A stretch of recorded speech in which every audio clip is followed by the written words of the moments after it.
మహిళా అధ్యక్షుడు భాగ్యలక్ష్మి గారికి, అలాగే జిల్లా పరిషత్ చైర్మన్ సుభద్ర గారికి,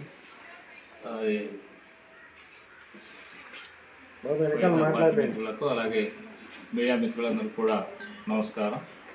ఈరోజు ప్రధానంగా రాష్ట్రంలో కూటమి ప్రభుత్వం ఏర్పడిన తర్వాత మీరంతా చూస్తూనే ఉన్నారు, రోజు రోజుకి మరి ప్రజలకు అందించేటటువంటి సంక్షేమ పథకాలు ఏవైతే ఉన్నాయో ఏ పథకాలు కూడా సమృద్ధిగా వాళ్ళకి అందినటువంటి దాఖలాలు లేవు.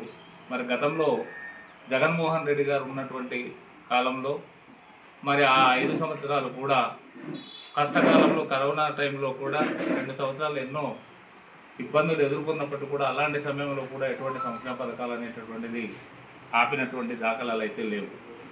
కానీ ఈరోజు నిన్నటికి నిన్న మరి పెన్షనర్స్ ఇచ్చేటటువంటి పెన్షన్స్ ఏవైతే ఉన్నాయో పెన్షన్స్ వికలాంగులకి ఇవ్వాల్సినటువంటి పెన్షన్స్ సుమారు గత ప్రభుత్వం ఉన్నప్పుడు 66 లక్షల మందికి ఇస్తే ఈరోజు దాన్ని సుమారు ఒక 4 లక్షల మందికి ఈరోజు పెన్షన్లు లేనటువంటి పరిస్థితులు కల్పించడం అనేటటువంటిది జరుగుతూ ఉంది. అయితే ఇందులో కూడా కనీసం ఏంటంటే 100% పెన్షన్ అంటే పెన్షనర్ ఎలిజిబిలిటీ ఉన్నప్పటికీ కూడా వాళ్ళకి తగ్గించి ఈరోజు మరి ఎవరు కూడా పెన్షన్ వాళ్ళకు ఉండేటటువంటి డిజేబిలిటీ ఉండేటటువంటిదంతా పూర్తి తగ్గించేసి మరి ఈరోజు వాళ్ళకి పెన్షన్లు లేనటువంటి పరిస్థితి చేస్తూ ఉన్నారు. మరి దీనివల్ల రాష్ట్రంలో ఉండేటటువంటి వికలాంగులు ఎవరైతే ఉన్నారో వాళ్ళంతా పూర్తిగా మరి ఈరోజు నిరాసక్తకు గురవ్వడం అనేటటువంటి జరుగుతూ ఉంది. ఇప్పటికైనా కూటమి ప్రభుత్వం ఆలోచించుకోవాల్సినటువంటి అవసరం ఉంది. గత ప్రభుత్వం ఏ రకంగా అయితే అమలు పరిచిందో ఆ రకంగా ప్రతి ఒక్కరు కూడా పెన్షన్ అందించాలని చెప్పేసి మేము డిమాండ్ చేస్తూ ఉన్నాం. లేని పక్షంలో పెన్షనర్స్ అందరినీ కూడా ఏకం చేసి మీ ప్రభుత్వం మీద మేము పోరాటం చేయడానికి ఎంతటికైనా సరే ముందుకు వెళ్తామని చెప్పేసి మీకు హెచ్చరిస్తున్నాం. కాబట్టి కూటమి ప్రభుత్వం నాయకులు మీరు ఒక్కసారి ఆలోచించుకోండి. ఈరోజు అరకు నియోజకవర్గానికి వస్తే నాకు ఉండేటటువంటి 6 మండలాల్లో అరకు మండలానికి 400 మంది ఉంటే అందులో 50 మందికి పెన్షన్ ఈరోజు లేనటువంటి పరిస్థితి కల్పించారు. అలాగే ముంచంగుట్టు మండలంలో 282 మందికి పెన్షన్లు ఇవ్వాల్సి ఉంటే 48 మందిని తీసివేయటం అనేటటువంటి జరిగింది. అలాగే పెదవేలు మండలానికి వస్తే 312 మంది పెన్షనర్స్ ఉంటే వాళ్ళకి 12 మందికి ఈరోజు పెన్షన్ లేకుండా చేసినటువంటి దాఖలాలు ఉన్నాయి. అలాగే ఉక్కుంపేట మండలానికి వస్తే 429 మంది పెన్షనర్స్ ఉంటే అందులో 45 మందిని తీసేసి 324 మందికి మాత్రమే ఇవ్వడం అనేటువంటి జరిగింది. అలాగే అనంతగిరి మండలంలోకి వస్తే 396 మందికి ఇవ్వాలనుకుంటే 257 మందికి ఈరోజు పెన్షన్ లేకుండా చేసినటువంటి దాఖలాలు ఉన్నాయి. సో ఈ రకంగా మరి నా కాన్స్టిట్యున్సీ అరకు కాన్స్టిట్యున్సీ పరిధిలోనే 2191 మంది పెన్షనర్స్ ఉంటే 463 మందికి ఈరోజు పెన్షన్ లేకుండా చేసినటువంటి దాఖలాలు ఉన్నాయి. మరి ఈరోజు ఈ మండలాల్లో అసలు ఏజెన్సీ ప్రాంతాల్లో ఉండేటటువంటి పరిస్థితులు మరి ఎందుకంటే వీళ్ళు రిజిస్ట్రేషన్స్ చేసుకొని వెళ్ళాలనుకుంటే ఎక్కడో విశాఖపట్నమో లేదనుకుంటే పాడేరు అరకు వివిధ ప్రాంతాలకి వెళ్తే మాత్రమే ఈ పెన్షన్స్ తీసుకోవడానికి అర్హత కలిగినటువంటి సర్టిఫికేట్లు పొందేటటువంటి అవకాశాలు ఉన్నాయి. మరి వీళ్ళని ఈరోజు మీరు మళ్ళీ తిరిగి రిజిస్ట్రేషన్లు చేసుకుంటే మాత్రమే మీకు అవకాశం ఉండే పెన్షన్లు ఇస్తామని చెప్పేసి అనడం ఎంతవరకు సమంజసం అని చెప్పేసి మేము ప్రశ్నిస్తూ ఉన్నాం. కాబట్టి ఇప్పటికైనా కూటమి ప్రభుత్వం ఆలోచించండి. ఆ పెన్షనర్స్ మీకు కళ్ళు ఉన్నాయా లేవా అని కూడా మేము అడుగుతూ ఉన్నాం. ఎందుకంటే ఒక వ్యక్తికి 90% ఒక కాలు పూర్తిగా లేదు, అలాంటి వ్యక్తికి పెన్షన్ లేదు.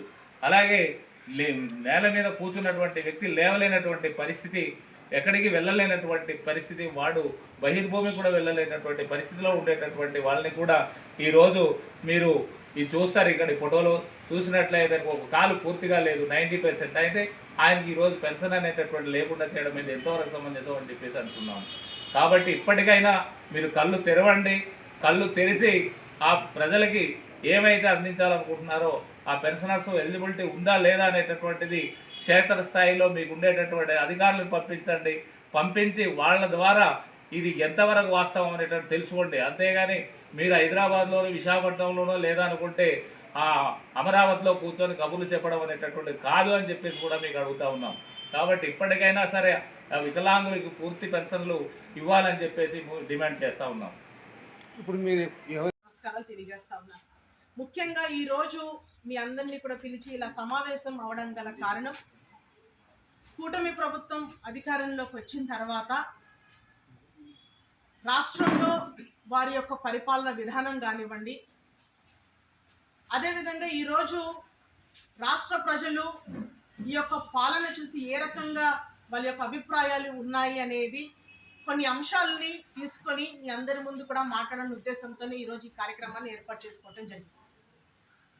నాకన్నా ముందు మాట్లాడినటువంటి గౌరవ శాసనసభ్యులు చెప్పడం జరిగింది, వాళ్ళు ఎన్నికల సమయంలో ఇచ్చినటువంటి హామీల్ని సూపర్ 6 అని ఏదైతే అన్నారో ఆ సూపర్ 6లో ఉన్నటువంటి కొన్ని అంశాలని మాత్రమే దాదాపుగా వాళ్ళు అధికారంలోకి వచ్చి సంవత్సరన్నర కాలం అవుతున్నప్పటికీ కూడా కొన్ని పథకాలు మాత్రమే తూతు మంత్రంగా ప్రజలకి అమలు చేయడం జరిగింది. మిగతా ఏవైతే వాళ్ళు ఇస్తానన్నటువంటి పథకాలు ఏదైతే ఉన్నాయో అది ఖచ్చితంగా ఆంధ్ర రాష్ట్ర ప్రజలకి వాళ్ళు అన్న మాట ప్రకారంగానే ఆ పథకాలు అమలు చేయాలి. లబ్ధిదారులు ఎవరైతే ఉన్నారో ఎలాంటి నిబంధనలు లేకుండా వాళ్ళు మాట ఇచ్చిన ప్రకారంగా ప్రతి ఒక్కరికి కూడా ఎలిజిబుల్ ఉన్నటువంటి ప్రతి ఒక్కరికి కూడా వాళ్ళ పథకాలు అందజేయాలనేదే మా ప్రధానమైనటువంటి డిమాండ్. దీనిలో భాగంగా మీ అందరికీ తెలుసు, మొన్న ఆగస్ట్ 9న ఆదివాసీ దినోత్సవం రోజు పాడేరుకి విచ్చేసినటువంటి గౌరవ ముఖ్యమంత్రి గారు నారా చంద్రబాబు నాయుడు గారు తను మాట్లాడినటువంటి కొన్ని విషయాలు మీ దృష్టికి నేను తీసుకొని రావాలి అని అనుకుంటున్నాను.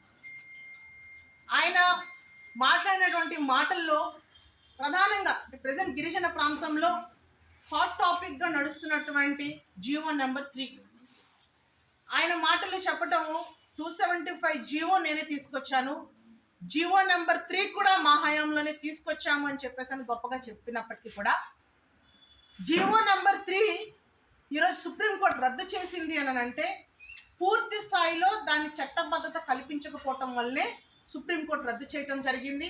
దాని పర్యావాలు దానికి ఎలా జరిగింది ఏంటి, సో దాని తర్వాత మన జరిగినటువంటి యాజిటేషన్స్ కానివ్వండి, ర్యాలీస్ కానివ్వండి, మన ప్రధానమైనటువంటి డిమాండ్ కూడా ఆయన చెప్పిన మాట ప్రకారంగానే జీవో నెంబర్ 3ని పునరుద్ధరిస్తాను, లేకపోతే ప్రత్యామ్నాయంగా జీవో తీసుకొచ్చి గిరిజనుల్ని ఆదుకుంటామని చెప్పినటువంటి చంద్రబాబు నాయుడు గారు ఆ రోజు ఒక క్లారిటీ అనేది గిరిజన యువతకు ఇవ్వకుండా వెళ్ళిపోవడం అనేది మేము ఖండిస్తూ ఉన్నాం. దాంతోడు ఏదైతే P4 కింద ఆయన రాష్ట్ర వ్యాప్తంగా ఎక్కడ సమావేశమైనప్పటికీ కూడా P4 అనే అంశాన్ని తీసుకొస్తా ఉన్నాం. P4 ద్వారా ఖచ్చితంగా ఈ రాష్ట్రాన్ని అభివృద్ధి పదంలో నేను నడిపిస్తాను, అందరికీ కూడా ఆర్థికంగా సాధికారతని తీసుకొని వచ్చి నేను కొత్తగా పరిపాలన చేస్తానని చెప్తున్నటువంటి ముఖ్యమంత్రి గారికి ఈరోజు మంగళగిరిలో ఒక సమావేశంలోని ఆయన ప్రతి కుటుంబంలో ఒకరిని పారిశ్రామికవేత్తగా తయారు చేస్తానని తను మాట్లాడినటువంటి మాటలు ఇది ఖచ్చితంగా జరిగే పనేనా అని ఈరోజు నేను చంద్రబాబు నాయుడు గారిని మేము ప్రశ్నిస్తా ఉన్నాం. ఈరోజు ప్రతి ఒక్కరు కూడా ఈరోజు చంద్రబాబు నాయుడు గారు మాటలు చాలా అద్భుతంగా మాట్లాడతారు, ఎందుకంటే అపారమైనటువంటి రాజకీయ అనుభవం కలిగినటువంటి వ్యక్తి. సో ఈ పాలసీల్లోని ఈ టెక్నాలజీని నేనే కనిపెట్టాను, లేదా పాలసీలు రకరకాల పాలసీలు తీసుకొచ్చి రాష్ట్రాన్ని అన్ని రకాలుగా ముందుకు నడిపించేది నేనే అని గొప్పలు చెప్తున్నటువంటి చంద్రబాబు నాయుడు గారు ఈరోజు గిరిజన ప్రాంతంలో కనీస మౌలిక వసతులు లేక ఈరోజు అకాలమైనటువంటి వర్షాల కారణంగా రోడ్లు పాడైపోయాయి, బ్రిడ్జ్ నిర్మాణాలు లేక రాకపోకలు ఆగిపోయి ఈరోజు గిరిజనులు ఇన్ని అవస్థలు పడుతున్నప్పటికీ కూడా ఈరోజు కనీసం ఈ గిరిజన ప్రాంతాన్ని అభివృద్ధి చేసేదానికి మీ దగ్గర ఎలాంటి ప్రణాళిక ఉంది అనేది కూడా ఒక పెద్ద ప్రశ్నార్థకంగానే ఈరోజు కనిపిస్తూ ఉంది. అదేవిధంగా మొన్న ఆగస్ట్ తారీఖున, ఇది చాలా ముఖ్యమైనటువంటి అంశం, ఆగస్టు 13వ తారీఖున కొత్తగా మద్యం పాలసీ అనేది తీసుకొని రావటం జరిగింది. ఈరోజు ఆంధ్ర రాష్ట్రంలో విచ్చలవిడిగా మద్యం దుకాణాలను ఏర్పాటు చేసి గుడి బడి అని తేడా లేకుండా ఎక్కడికక్కడ బెల్ట్ షాపుల్ని పెట్టి ఈరోజు పూర్తి స్థాయిలో ఆంధ్ర రాష్ట్రంలో మహిళల మీద కానివ్వండి, చిన్నారుల మీద కానివ్వండి, వృద్ధుల మీద కానివ్వండి హత్యలు, అత్యాచారాలు, అఘాయిత్యాలు జరుగుతున్నాయనంటే దానికి కారణం ఈరోజు విచ్చలవిడిగా మీరు అమలు చేస్తున్నటువంటి మద్యం పాలసీ వల్ల అందరూ కూడా తాగుబోతుల్లా తయారయ్యి ఈరోజు విచక్ష జ్ఞానాన్ని మరిచి ఈరోజు పశువుల్లా ప్రవర్తించే పరిస్థితి ఈరోజు మనం చూస్తూ ఉన్నాం. ఈ మద్యం పాలసీ సెప్టెంబర్ 1, 2025 నుంచి ఆగస్టు 31వ తారీఖు 2028 సంవత్సరం వరకు నడుస్తుందంట. మార్నింగ్ 10 గంటల నుంచి అర్ధరాత్రి 12 గంటల వరకు విచ్చలవిడిగా మద్యం అమ్మేదానికి ఈరోజు ప్రభుత్వమే నేరుగా పర్మిషన్స్ ఇస్తూ ఉంది. దానికి గాను ఈరోజు ఏదైతే 50,000 జనాభా ఉన్నటువంటి ప్రాంతాలకు సంబంధించి, అంటే కొత్తగా ఈ బార్ షాపులు ఏదైతే మనం మనం కావాలనుకుంటే దాని నోటిఫికేషన్లో వాళ్ళు కట్టాల్సినటువంటి ఫీజు ఎలా ఉన్నాయని అంటే 50,000 జనాభా ఉంటే 35 లక్షలంట, 5 లక్షల జనాభా ఉంటే 55 లక్షలంట, 5 లక్షలకు మించి జనాభా ఉన్న దగ్గర మనం పెట్టుకోవాలంటే 75 లక్షలు ఫీజు అనేది గవర్నమెంట్కి మనం చెల్లించాలి. అండ్ అదేవిధంగా టైమింగ్స్ కూడా చూడండి, మార్నింగ్ 10 to నైట్ 12 గంటల వరకు. అంటే ఈరోజు మద్యం తాగే వాళ్ళకి వాళ్ళ చేత తాగించి దాని ద్వారా వచ్చే డబ్బుని ఈరోజు మీరు సంపద సృష్టి అంటారా చంద్రబాబు నాయుడు గారు? చెప్పండి. మేము గవర్నమెంట్లో ఉన్నప్పుడు మద్యాన్ని నియంత్రించాలనే ఉద్దేశంతో పూర్తి స్థాయిలో ప్రభుత్వమే దీని బాధ్యత తీసుకొని ఒక టైమింగ్స్ పెట్టి, రిస్ట్రిక్షన్స్ పెట్టి, అక్కడ చాలామంది కొంతమంది నిరుద్యోగ యువతకి ఉపాధి కల్పిస్తూ అక్కడ లాభాపేక్షలు అనేది జగన్మోహన్ రెడ్డి గారు ఎక్కడ కూడా చూడకుండా దాన్ని నియంత్రించే పనిలోనే బెల్ట్ షాపుల్ని నిర్మూలించారు. పర్మిట్ హౌస్లకు కూడా పూర్తి స్థాయిలో క్లోజ్ చేయడం జరిగింది. ఎలాంటి డిస్టిలరీస్ కూడా ఆయన పర్మిషన్ ఇవ్వలేదు మా హయాంలో. ఇవన్నీ చేస్తే మీరు మద్యంలో కుంభకోణం జరిగింది, ఇక్కడున్నటువంటి నాయకులు దీంట్లో చాలామంది దీనికి పాత్రదారులు ఉన్నారని చెప్పేసని ఈరోజు మా నాయకుల్ని, మా గవర్నమెంట్లో పనిచేస్తున్నటువంటి ఎంతోమంది అధికారుల్ని ఈరోజు మీరు జైల్లో పెట్టి అక్రమ కేసులు బనాయించి ఈరోజు జైల్లో పెడతా ఉన్నారే, ఇది ఎంతవరకు కరెక్ట్? అంటే ఒకటి గమనించండి, మీ ద్వారా ప్రజలకి నేను ఒకటే విన్నవించుకుంటున్నాను. గవర్నమెంట్ స్వయంగా నడిపితే ప్రాఫిట్స్ ఉంటాయా? ప్రైవేట్ వ్యక్తులకి లంచాలు ఇచ్చి వాళ్ళు పెద్ద ఎత్తున చెల్లించుకుంటే వాళ్ళ ద్వారా మనకి అవినీతి జరిగే అవకాశం ఉందా అనేది మనం కూడా ఒకసారి ఆలోచన చెయ్యాలి. కాబట్టి ఈ రకంగా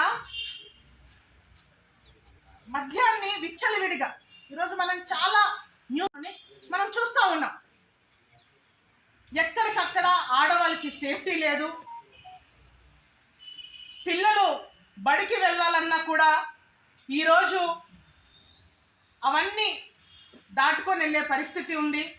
ఈరోజు నిన్న నా కొయ్యూరు మండలంలోనే నడింపాలెం అనే పంచాయతీలో ఒక టీచర్ ఏ రకంగా బడి దగ్గర పడ్డాడు అనేది మీరు చూడండి. ఇది నడింపాలెం. ఈవెన్ ఆ పిల్లలు మాట్లాడే మాటలు మీరు ఒక్కసారి వింటే,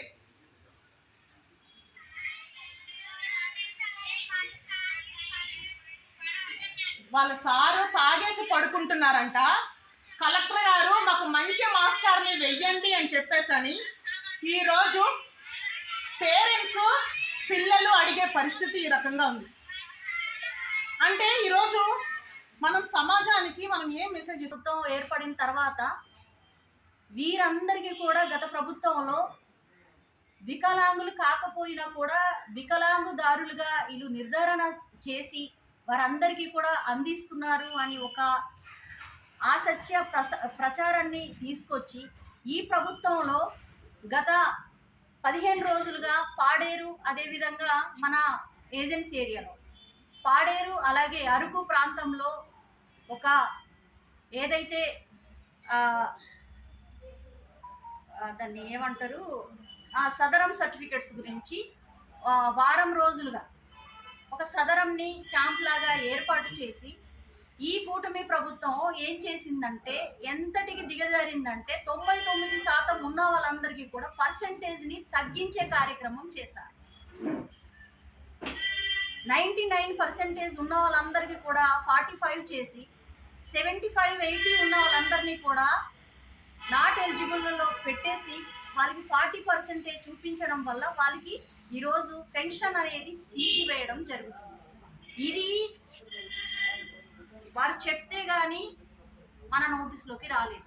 స్వయాన వికలాంగులందరూ కూడా ఒక్కొక్క మండలం నుంచి సుమారుగా 45, 50, 60, 70 ఇలాగా ఈ 5 రోజుల్లో ఈ గడువు ముగిసేలోగా గనక మనం చూసుకున్నట్లయితే ఖచ్చితంగా దాదాపుగా ఒక్కొక్క మండలానికి 100 నుంచి పైనే ఈరోజు ఎలిజిబుల్ కాకుండా చేసే పరిస్థితి ఈ కూటమి ప్రభుత్వం తీసుకొచ్చింది.